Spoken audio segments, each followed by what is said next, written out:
Friends, Kanchipuram Kanchi అంటే మనందరికీ గుర్తుకొచ్చేది రెండు విషయాలు. ఒకటి కాంచీపురం పట్టు చీరలు, మరొకటి కాంచీపురంలో ఉండే ఆలయాలు. కంచిలో శివ కంచి, విష్ణు కంచి అని ఉంటుంది. అంటే శివ కంచిలో శివ ఆలయాలు ఎక్కువ ఉంటాయి, విష్ణు కంచిలో విష్ణు ఆలయాలు ఎక్కువ ఉంటాయి. మరి అదే కంచి నగరంలో ఒక అద్భుతమైన, అతి పురాతనమైన, చాలా పెద్ద బ్రహ్మాండమైన ఒక ఆంజనేయ స్వామి ఆలయం ఉంది. మరి ఈ ఆలయం గురించి ఎప్పుడైనా విన్నారా? ఈ ఆలయం గురించి మీకు ఇది వరకు తెలియదంటే తప్పకుండా ఇవాళ వీడియోలో చూడాల్సిందే. అన్ని ఆలయాల్లో గరుత్మంతుడు లోపల ఉంటాడు, ఆంజనేయ స్వామి బయట ప్రాకారంలో కనిపిస్తాడు. కానీ ఈ ఆలయంలో ఆంజనేయ స్వామి లోపల ఉంటాడు, గరుత్మంతుడు ప్రాకారంలో ఉన్నాడు. మరి ఆలస్యం లేకుండా ఈ ఆలయ విశేషాలు ఏంటి తెలుసుకుందామా?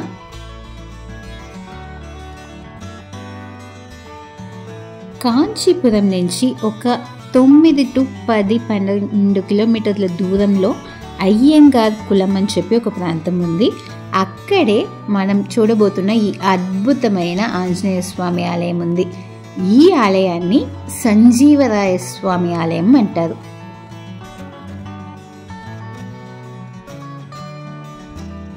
గుడి మొత్తం కూడా రాళ్లతో కూడిన మండపాలు, అతి పురాతనమైన శిల్పాలు, ఎన్నో ప్రత్యేక ఆంజనేయ స్వామి స్వరూపాలు ఈ వీటితో నిండిపోయింది.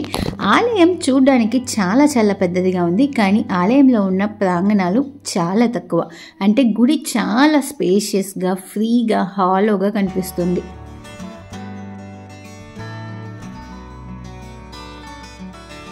ఆంజనేయ స్వామి ఆలయం ఇంత పెద్దదిగా ఉండడం ఇప్పుడే గమనిస్తున్నాము. ఈ ఆలయ చరిత్రని రామాయణ కాలంతో పోలుస్తున్నారు. అంటే హనుమంతుడు సంజీవ పర్వతాన్ని లక్ష్మణుడి కోసం తీసుకురావడానికి వెళ్ళారు కదా లంకకి. అక్కడి నుంచి తెస్తున్నప్పుడు ఆ సంజీవి పర్వతం యొక్క ముక్కలు అక్కడక్కడ పడ్డాయంట. అలా పడిన ఒక ప్రాంతం ఇప్పుడు మనం చూస్తున్న ఈ ఆలయం ఉన్న ఈ అయ్యంగార్ కులం అనే ప్రాంతం.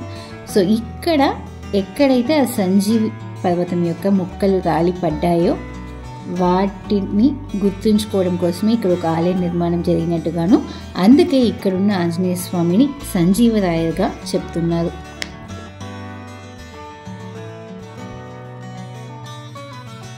ఇదొక ఘటన అయితే మరొక ఘటన వేరేలా ఉంది. 1456, 1543 ఈ సంవత్సరాల్లో బ్రతికిన శ్రీ లక్ష్మీ కుమార తట్టాచార్యుల వారు తనే ఈ గుడిని నిర్మించినట్టుగా చెప్తున్నారు. తను పరమ రామభక్తుడంట. విజయనగర రాజుల యొక్క రాజ్యాంగంలో తనకైన ఒక ప్రత్యేక చోటు ఉండేదంట. తనని తాతా దేశికుడు అని కూడా అప్పట్లో వాళ్ళు పిలిచేవారంట. రాజ్యాంగంలో ఒక పదవి కోసమే ఎంతో మంది ఎంతో పోట్లాడతారు, కానీ తనకి 2 పదవులు ఉండేవంట. అంటే రాజ్యాంగానికి మంత్రిగాను, ఇంకా రాజగురువుగాను విజయనగర రాజుల దగ్గర చాలా ప్రత్యేక వాల్యూని పొందాడంట. రాజుల అందరి దగ్గర కూడా తనకంటూ ఒక మతింపు ఉండేదంట. ఇంకా తనని శ్రీ కావ్య తురంధర అని చెప్పి ఒక పదవికి అర్హుడు చేశారు. తను ఏదైతే కాంచీపురం, శ్రీపెరుంబుదూర్, కుంభకోణం ఈ 3 ప్రాంతాల్లో స్వామివారి దివ్య దేశాలు ఏవైతే ఉన్నాయో వాటన్నిటిని కూడా మెయింటైన్ చేయాలి అని చెప్పి ఒక పదవినిచ్చారంట. ఎన్నో ఆలయాలు అప్పట్లో పూజలు లేకుండా అలా నిలిచిపోయినవి, వాటన్నిటిని కూడా మళ్ళీ ప్రతిరోజు నిత్య పూజలు చేసేలా మార్చి తీర్చిదిద్దారంట. ఇంకా తను రామానుజాచార్యుల వారి యొక్క ప్రిన్సిపల్స్ని కూడా ఫాలో చేసేవారంట. ఎన్నెన్నో ఆలయాలకి ఎన్నెన్నో విరాళాలని కూడా తను అందజేశాడంట. తన జ్ఞానానికి, తన భక్తికి మెచ్చి తనని ఆచార్య మహానుభావుడు అని కూడా అప్పట్లో పిలిచేవారంట. ఇంకా ఎన్నో అన్నదాన సత్రాలని కూడా తను ఏర్పరిచి ఆకలితో అలమటించే చాలా మందికి ఊపిరి పోశారు. ఇంకా యాత్రల కోసం వెళ్ళే వారికి కూడా అక్కడ ఆహారం అందేలా చూసుకున్నారు. ఇప్పుడు మనం చూస్తున్నదే మండపం. ఈ మండపం లోపలే వెళ్తే గర్భగుడి, అక్కడే ఆంజనేయ స్వామి దర్శనం అనేది లభిస్తుంది. ఆంజనేయ స్వామిని దర్శనం చేసుకున్న తర్వాత బయటకు వస్తే అక్కడ శ్రీరాములు, లక్ష్మణుడు, సీతాదేవి ఫోటో ఒకటి ఉంటుంది. సో అక్కడ రాముల వారిని దర్శించుకోవచ్చు. సో మనమైతే ఒకవైపు ఎంట్రన్స్ నుంచి లోపలికి వచ్చి ఇప్పుడు మరొక వైపు ఎంట్రన్స్కి వెళ్తున్నాము.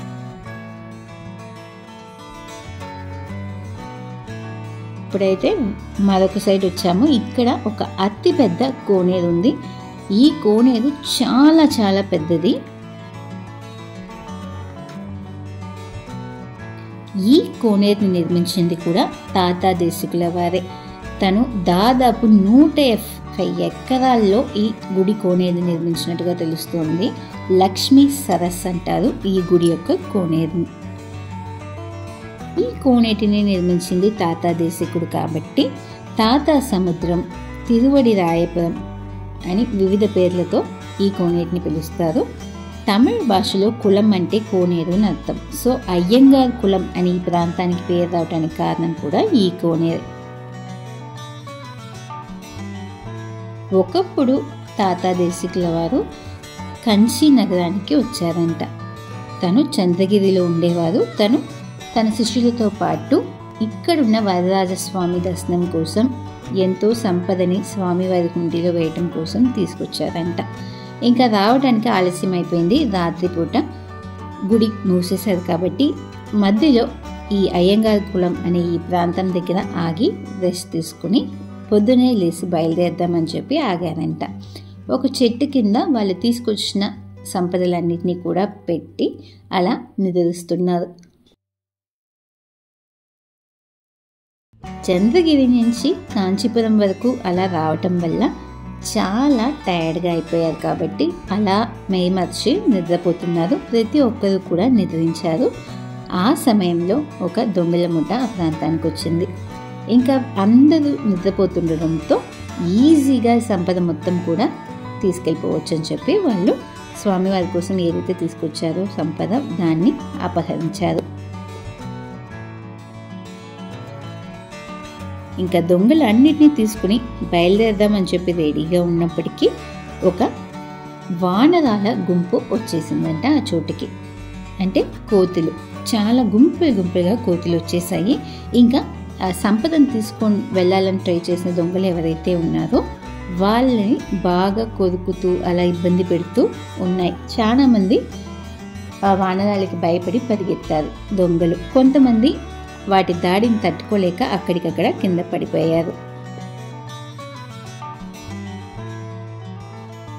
కోతులన్నీ కూడా అలా ఫైట్ చేస్తున్నాయి. అందులో ఒక కోతి మాత్రం ఆ సంపద ఎక్కడైతే వాళ్ళు మూట కట్టి తీసుకెళ్లాలని రెడీగా పెట్టారో అక్కడికి వెళ్ళి కూర్చుంది.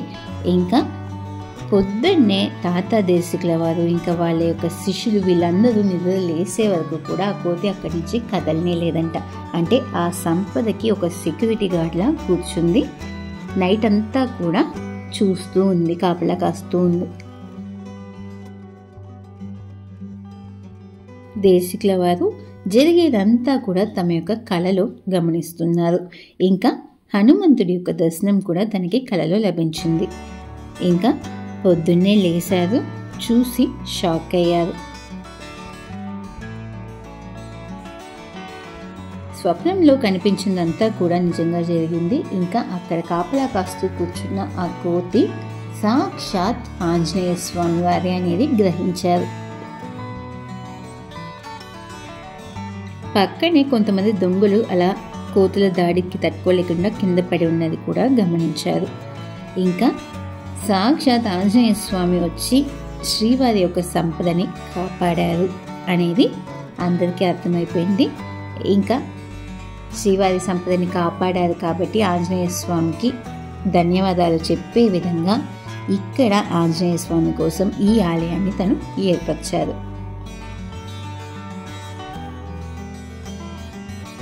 ఈ గుడి యొక్క ప్రాకారంలో గోడల మీద ఉన్న ఇన్స్క్రిప్షన్స్ చూస్తే శ్రీ హనుమత్ వింశతి శ్లోకాలన్నీ కూడా సంజీవరాయ స్వామి గురించి దేశకుల వారు పాడినవి, వాటిని ఇన్స్క్రిప్ట్ చేసి ఉంటారు, వాటిని కూడా చెక్ చేయండి.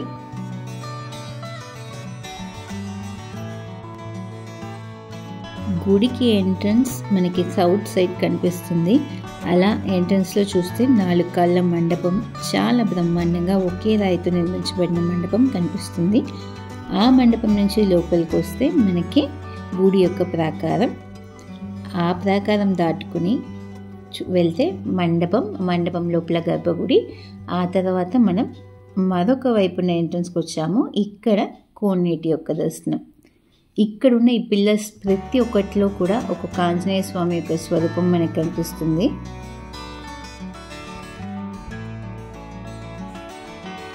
గర్భగుడిలో నార్త్ చూసినట్టుగా సంజీవరాయ స్వామి గుడి యొక్క కోనేటిని చూస్తున్నట్టుగా నిలబడిన పొజిషన్లో మనకి దర్శనమిస్తాడు. ఇప్పుడు మనం చూస్తున్న ఈ మండపంలో ఉన్న ప్రతి ఒక్క పిల్లర్కి ఒక ఆంజనేయ స్వామి స్వరూపం ఉందని చెప్పాను కదా. మొత్తంగా చూస్తే ఒక 85 ఆంజనేయ స్వామి యొక్క వివిధ డిఫరెంట్ పోస్చర్స్ అనేది మనకి పిల్లర్స్ మీద కనిపిస్తాయి. ఈ స్తంభాలన్నీ కూడా చూడడానికి చాలా బాగున్నాయి. గుడిని అయితే రెనోవేట్ చేస్తున్నారు. సో పర్ఫెక్ట్గా రెనోవేట్ అయితే చాలా చాలా అద్భుతంగా కనిపిస్తుంది గుడి.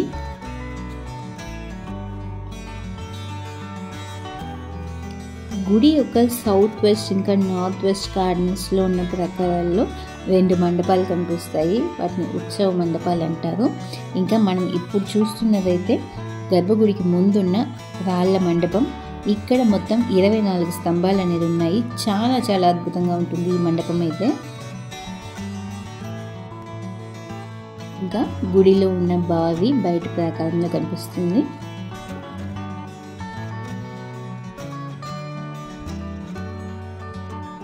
ఇంకా ప్రాకారంలో అలా ప్రదక్షిణ చేసుకుంటూ వెళ్తే మనకి నెక్స్ట్ కనిపించేది గరుత్మంతుడు. నార్మల్గా విష్ణు యొక్క ఆలయాల్లో మనం గరుత్మంతుడిని గర్భగుడిలో స్వామివారితో పాటు చూడగలుగుతాము, లేదా గర్భగుడికి నేరెదురుగా చూడగలుగుతాం. ఆంజనేయ స్వామిని బయట ప్రాకారంలో కానీ లేదా ఉపాలయాల్లో ఉప ప్రాంగణాల్లో చూడగలుగుతాం.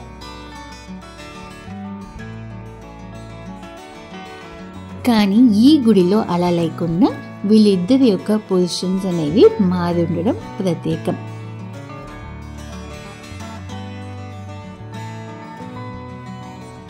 సంజీవరాయుడుగా కొలువై ఉన్న ఆంజనేయ స్వామి గుడి యొక్క గర్భగుడిలో మూల విరాట్ స్థానంలో దర్శనమిస్తున్నాడు. ఈ గుడిలో గరుత్మంతుడు చాలా చాలా ప్రత్యేకం. సో బయట ఉన్న ప్రాకారంలో గరుత్మంతుడు దాదాపు 5 అడుగుల ఎత్తున్న స్వరూపంలో మనకి కనిపిస్తాడు. నవ్వుతూ ఉన్నట్లాంటి ముఖం, ఇంకా తన యొక్క రెక్కలు కూడా ఓపెన్ అయి ఉన్న, అంటే ఎగరడానికి తయారుగా ఉన్న గరుత్మంతుడు అనే పోస్చర్లో నిలబడినట్టుగా మనకి దర్శనమిస్తాడు. బయట ఉన్న ప్రాకారం కాబట్టి గరుత్మంతుడి మీద రూఫ్ అనేది ఉండదు. అంటే ఎండైనా వానైనా గాలైనా తను డైరెక్ట్గా తీసుకుంటున్నట్టుగా కనిపిస్తున్నాడు.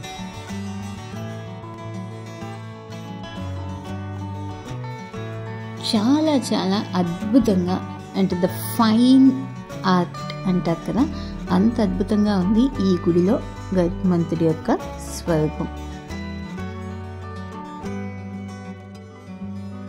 కంచికి వెళ్ళే ప్రతి ఒక్కరు కూడా మిస్ అయ్యే అద్భుతం ఈ గుడి.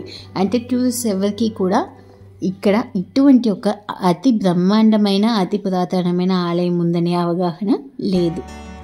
గుడి అయితే ప్రతిరోజు ఉదయం 8 నుంచి సాయంత్రం 6 గంటల వరకు ఓపెన్లో ఉంటుంది. ఇంకా గుడిలో హనుమత్ జయంతి, శ్రీరామనవమి సంబరాలు వైభవంగా జరిపిస్తున్నారు. మాకైతే ఈ ఆలయ దర్శనం చాలా చాలా బాగా నచ్చింది. ఎంతో పీస్ఫుల్గా కామ్గా అనిపించింది. అంటే చాలా పెద్ద ఆలయం, తక్కువ ప్రాంగణాలు, గుడిలో ఇన్నర్ పీస్ అనేది లభించడం పక్కా. సో అలా నిదానంగా గుడిని చూసుకుంటూ, గుడి యొక్క కోనేరుని చూసుకుంటూ మేమైతే దాదాపు ఒక 1.5 అవర్ టు 2 అవర్స్ ఇక్కడ టైం స్పెండ్ చేసాము. సో మీరు కూడా రిలాక్స్డ్గా ఒక పీస్ఫుల్ స్టే ఈ గుడిలో ఎంజాయ్ చేయాలని ఆశిస్తున్నాం. మీరు కంచికి వెళ్ళాలనుకున్నప్పుడు తప్పకుండా ఈ ఆలయాన్ని కూడా మీ ట్రిప్లో లిస్ట్లో యాడ్ చేసుకోండి. కాంచీపురానికి వెళ్ళడం మాకు అస్సలు వీలు పడదు, చాలా దూరం, మేమెక్కడికి వెళ్తాం అనుకునేవారైతే ఈ వీడియో ద్వారా ఈ ఆలయ దర్శనాన్ని పొందాలని మనసారా ఆశిస్తున్నాం.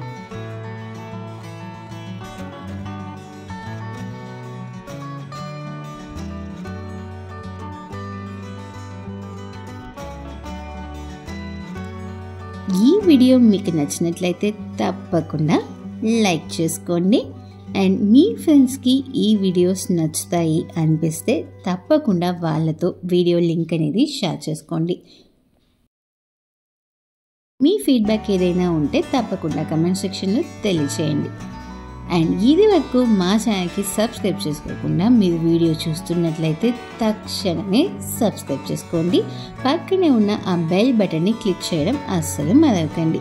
అంటే మేము ఇలా వీడియోస్ వేస్తే మీకు అలా నోటిఫికేషన్స్ వచ్చేస్తాయి. సో మీకు వీలు పడినప్పుడు నిదానంగా ప్రతి ఒక్క స్పాట్ని కూడా చూసి ఎంజాయ్ చేయొచ్చు, ఏ వీడియో మిస్ కాదు. ఈ ప్రపంచం మొత్తం ఎన్నెన్నో అద్భుతాలు ఎక్కడెక్కడో ఏదేదో ప్రాంతాల్లో దాగున్నాయి. వాటన్నిటిని అందరూ చూడడం కుదరదు కాబట్టి మేము చూసే ఆ అందమైన ప్రాంతాలని మీతో షేర్ చేసుకోవడం మాకైతే ఎంతో ఆనందం కలిగిస్తుంది.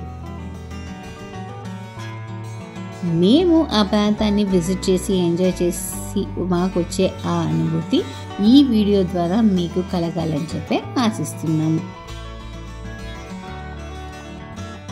మరొక వీడియోతో మళ్ళీ మీ ముందుకు వస్తాము. అంతవరకు stay tuned for our channel.